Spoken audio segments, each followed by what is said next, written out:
অধ্যাপক এজিএম নিয়াজউদ্দিন, একটু জেনে নিতে চাই আসলে মানে সঠিক খবর আদৌ সেটা প্রকাশ হবে কিনা। আর একটা বিষয় একটু যুক্ত করবেন, যুক্তরাষ্ট্র স্পষ্ট করে তারা বলেছে কোনো দূত পাঠাবে না পাকিস্তানে নেগোসিয়েশনের জন্য, তবে তার ফোন খোলা, অর্থাৎ ইরান চাইলে ডোনাল্ড ট্রাম্পকে সরাসরি ফোন করতে পারে তাদের দপ্তর থেকে। যদিও আব্বাস আরাকচি তিনি এখন পাকিস্তানে আছেন, মানে যুদ্ধে বিরতির কোনো সম্ভাবনা আপনি দেখেন কিনা? প্রথমত আপনি যেটা বললেন, মার্কিন যুক্তরাষ্ট্রের যে হোয়াইট হাউসের ঘটনা, এটা বিশ্বাস অবিশ্বাসের জায়গা থেকে তো আমাদের দেখার বিষয় না। আমরা আসলে মার্কিন যুক্তরাষ্ট্রের গণমাধ্যম স্বাধীন, সেখানে নিশ্চয়ই তারা এই তাদের অনুসন্ধানে সাংবাদিকতার মধ্যে দিয়ে সঠিক তথ্য বের হয়ে আসবে বলে আশা করি।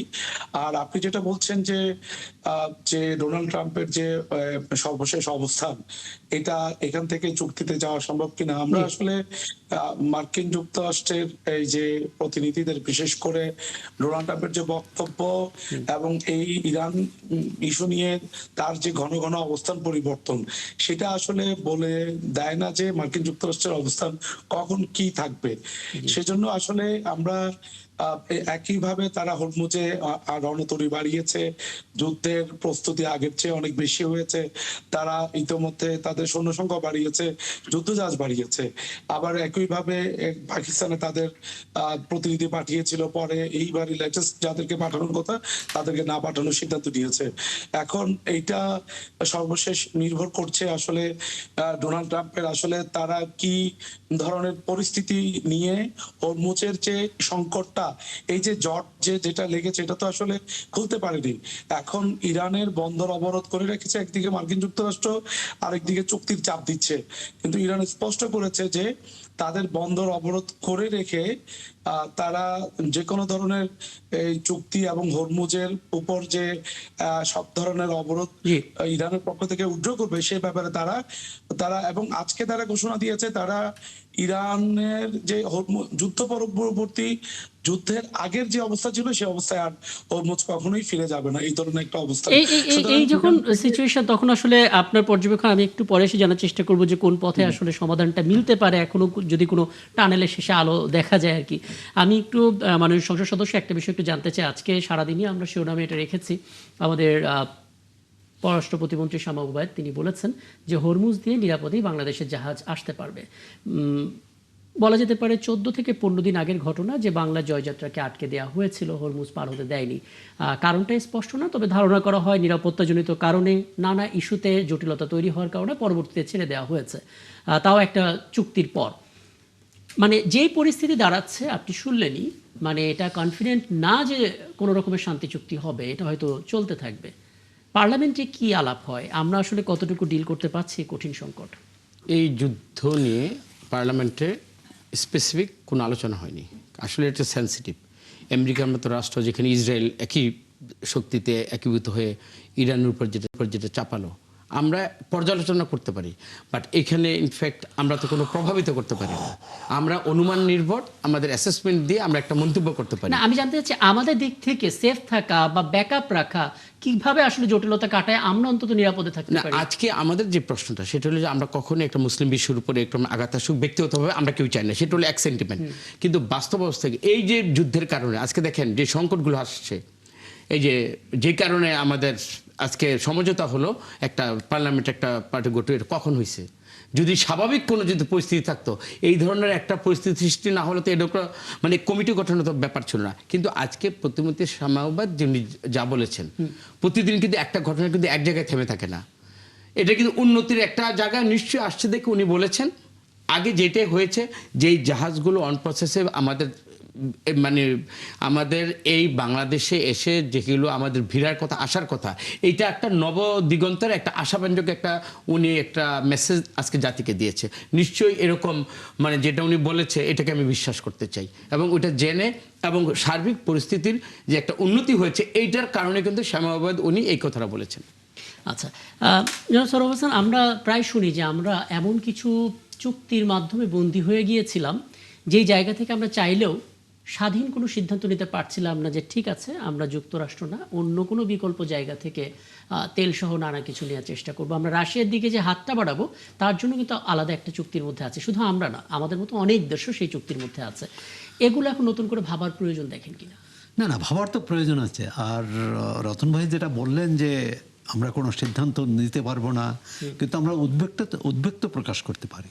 জাতীয় সংসদে সরকারি দল বিরোধী দল আলোচনা করে এই পরিস্থিতিতে এবং বাংলাদেশে তার যে অভিঘাত, তার যে ধাক্কায় লেগেছে জনজীবনে, দেশের অর্থনীতিতে, সেই বিষয়টি নিয়ে সংসদে আলোচনা হবে না, তাহলে জাতীয় সংসদ কেন? মানে জাতীয় সংসদ তো রাজনীতির প্রাণকেন্দ্র, এবং সেখানেই তো আমাদের প্রতিনিধিরা না, সেক্ষেত্রে যদি এই সংশয়টা রয়ে যায় যে আমি উদ্বেগ জানাতে গিয়ে যুদ্ধের মধ্যে কোনো বক্তব্য আমার প্রভাবিত করে ফেললো। আচ্ছা, এমনকি ক্ষতিগ্রস্ত হলো দেশটা, অনেক সময় কিন্তু এটা ক্যামেরা আলোচনা হতে পারে, মানে সাংবাদিকদের সেখানে প্রবেশ না করেও আলোচনা হতে পারে যে এটি একটি খুবই সংবেদনশীল বিষয়, স্পর্শকাতর বিষয়, আমরা আলোচনা করলাম, সিদ্ধান্তটা জনগণকে জানানো। এটা হচ্ছে একটি। দ্বিতীয় হচ্ছে, প্রথম দিক থেকেই বাংলাদেশ তার পররাষ্ট্র নীতির ক্ষেত্রে, তার বক্তব্যের ক্ষেত্রে, বিবৃতির ক্ষেত্রে একটু অসতর্ক ছিল বলে মনে হয়। কারণ প্রথম দিনের বিবৃতিতে ইরান হচ্ছে আক্রান্ত, যুক্তরাষ্ট্র আক্রমণকারী, সেখানে উভয়কে যুদ্ধ থেকে বিরত থাকার আহ্বান জানিয়েছে, কিন্তু নিন্দাও করেছে। আপনি যে আক্রান্ত তারও নিন্দা করলেন, যে আক্রমণ করেছে তারও নিন্দা করলেন। এটা নিয়ে পরে মানে অনেক আলোচনা হয়েছে। আপনাকে মনে হয় কি, মানে একটা সরকার যখন নতুন একেবারে ক্ষমতায় আসলো, পার্লামেন্টে ঢুকলো, তখনই এই বৈশ্বিক যুদ্ধটা শুরু হলো, তখন কিভাবে সরকারের পক্ষ থেকে ব্যাখ্যা হতে পারে, এবং সরকার নতুন, কিন্তু পররাষ্ট্র মন্ত্রণালয়ে যারা দায়িত্বপ্রাপ্ত, মানে যারা সরকারের কাজটা যারা বাস্তবায়ন করবেন, সচিব তো নতুন না, বা তারপরের যারা সেখানকার রাষ্ট্রদূত তো নতুন না। এটা তো একটা ধারাবাহিক বিষয়, যতই সরকার পরিবর্তন হোক। আবার যদি ওইটা বলি, সরকার পররাষ্ট্রমন্ত্রী কিন্তু বিগত সরকারের জাতীয় নিরাপত্তা উপদেষ্টা ছিলেন। আর দ্বিতীয় যেটি আপনি ডোনাল্ড ট্রাম্প সম্পর্কে বলেছেন, ডোনাল্ড ট্রাম্প এই যে তার সর্বশেষ বক্তব্যেও যে তিনি যুদ্ধ থেকে বেরিয়ে আসতে চান, কিন্তু কিভাবে বেরিয়ে আসবেন এবং তিনি হেরে গেছেন এটা আবার দেখাতে চান না। এ কারণেই কিন্তু এত নাটকীয়তা, এত ওই যে ওটাও হতে পারে যে এই বন্দুকযুদ্ধের কি বলে মহড়া দেওয়া হয়েছে কিনা, আমরা ধরে নিলাম যে মহড়া দেওয়া হয়নি, তারপরও ডোনাল্ড ট্রাম্প যুক্তরাষ্ট্রকে যে জায়গায় নিয়ে গেছে, তার ভাবমূর্তি উদ্ধার করা, এই সেখানে যে স্থায়ী চুক্তি হয়ও, মানে যুদ্ধবিরতি স্থায়ী হয়, তারপরে যুক্তরাষ্ট্র সেই ভাবমূর্তি পুনরুদ্ধার করা কঠিন হবে। ইতিমধ্যে ইউরোপের সঙ্গে তার ন্যাটোর সঙ্গে তার যে দূরত্ব তৈরি হয়েছে, শুধু টানাপোড়েন যে দূরত্ব তৈরি হয়েছে। তবে নতুন খবর, এখন কেয়ার স্টারমারের সঙ্গে কথা হয়েছে ডোনাল্ড ট্রাম্পের, যুক্তরাজ্যের প্রধানমন্ত্রীর সঙ্গে কথা হয়েছে, ফ্রান্সের প্রধানমন্ত্রীর সঙ্গে কথা হয়েছে, এবং তারা অন্তত এক বিষয়ে একমত হয়েছে যে যে করে হোক হরমুজের যে টোটাল ব্যবস্থাপনা সেটা স্বাভাবিক হতে হবে, এর কোনো বিকল্প নেই। স্বাভাবিক করতে হলে ইরানের উপর যে অবরোধ, ইরানের বন্দরের উপর, সেটা প্রত্যাহার করতে হবে। একদম। আমি আসলে যে পয়েন্টগুলো আপনি বলেছেন, চমৎকার কিছু পয়েন্ট, আমি সেগুলো নিয়ে সবশেষ মন্তব্য অধ্যাপক এই যে মিয়াজউদ্দিন একটু নিতে চাই আপনার কাছে। বলা হচ্ছে এই শান্তি চুক্তির আটকে আছে দুটো দিক থেকে। একটা তো সোহরাব হোসেন স্পষ্ট করে বলেছেন যে ডোনাল্ড ট্রাম্প চান শান্তি চুক্তি হোক, যুদ্ধবিরতি হোক, এবং এটাও চান যে যুদ্ধে তিনি জিতেছে এটা প্রমাণ হোক, অর্থাৎ তিনি হেরেছেন এটা যেন প্রমাণ না হয়, এটা একটা দিক হতে হবে। আবার অনেকে বলছেন যে ইরানের একার ইয়েস কার্ডে সব কিছু নির্ভর করছে না, এখানে রাশিয়া, এখানে চীন, এবং কি প্রক্সি যে বাহিনীগুলো ইরানকে সাপোর্ট দেয় তাদেরও মতামতের প্রয়োজন আছে।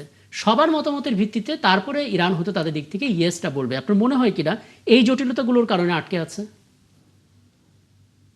জি, এখানে আসলে ইরান দৃশ্যত একা যুদ্ধ করলেও পেছনে চীন এবং রাশিয়ার সমর্থন আছে, এটা পরিষ্কার বোঝা যায় তাদের মধ্যে যে সম্পর্ক।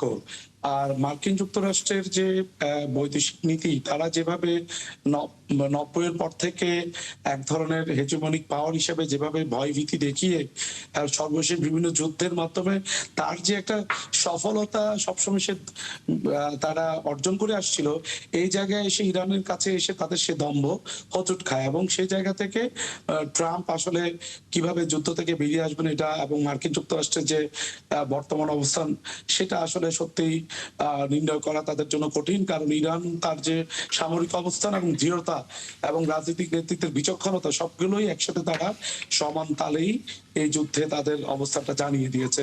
সুতরাং মার্কিন যুক্তরাষ্ট্র কতটা সম্মানজনকভাবে এই যুদ্ধ থেকে বেরিয়ে আসতে পারবে সেটা এখন প্রশ্ন, এবং কতটা ছাড় দিয়ে তারা বেরিয়ে যাবে সেটা এখন আলোচনার বিষয়বস্তু হিসাবে সামনে থাকবে বলে মনে করি আমি। আচ্ছা, এর মাঝখানে আমরা দেখতে পাচ্ছি ভারত মহাসাগরে যেহেতু ইরানের একটি জাহাজের ওপরে হামলা হলো এবং সেই জাহাজ ক্ষতিগ্রস্ত হলো, আপনার মনে হয় কিনা মাঝখান থেকে আসলে ভারত এবং ইরানের মধ্যে একটা বড় ধরনের দূরত্ব তৈরি হয়ে গেল, যেটা আবার পাকিস্তান যেহেতু নেগোসিয়েশন করছে সেই হিসেবে ভারত বিপক্ষে অবস্থান নেবে, এরকম একটা সোকল্ড অবস্থান তো থাকতেও পারে? আসলে তো ইরান কিন্তু এখানে ভারত একা তার হয়তো জাহাজটা আক্রান্ত হয়েছে বা এই ধরনের বিষয়, কিন্তু ইরান কিন্তু তার বলেই দিয়েছে যে তার এই হরমুজে তার এক সার্বভৌমত্ব সে প্রতিষ্ঠা করতে চায় এবং সে ঘোষণা দিয়েছে তাদের আইজিআরসির যে আইআরজিসি অর্থাৎ রেভলিউশনারি গার্ডের অনুমতি ছাড়া কোনো জাহাজ বেরোতে পারবে না এবং সেক্ষেত্রে টোল দিতে হবে। এই শর্তগুলো ভায়োলেট করে কেউ যদি পার হতে যায় সেটা চ্যালেঞ্জের সম্মুখীন হতেই হবে। তো বুঝতে এটা পারছি, ইরান এখন পুরোটা আসলে সেই আলোচনার উপরেই নির্ভর করছে। যদি কিন্তু এটা যে কেউ নির্ভর এই করছে। ক্ষেত্রে জি। এটা হতে পারে, তার আক্রান্ত হতে পারে।